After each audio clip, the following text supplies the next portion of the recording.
大家好，我是夏妈。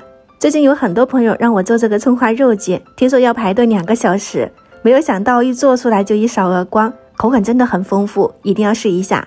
这是一个咸味花卷，和面只需要加入酵母跟清水揉成面团。这种天气你揉好后，大概只需要发酵40分钟左右。肉馅建议大家3肥7瘦，有一点肥肉，吃起来更加油润，给它剁成肉末。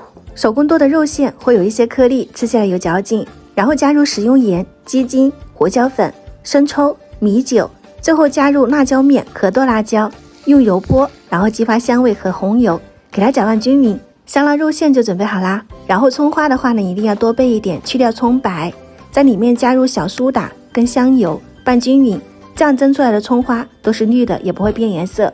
配料准备好了，面也发好了，时间也差不多。这种天气发面是很快的。发好的面团我们撒一点干面粉，稍微给它揉均匀，1分为2，用擀面杖擀成一个大面片。这个面片尽量要薄一点，这样蒸出来蓬松中带有一些嚼劲，口感会更丰富。淋点食用油抹平整，这样分层就更明显。再铺上香辣肉馅，这个肉馅要铺平整哦，每一个地方都要按压到位，像这样子用手拍打，贴得紧实一些。葱花可以多放，蒸出来真的很香，葱香味十足。从一端卷起来的时候要慢一点，这个面皮很薄很软，整理一下，再切成面剂。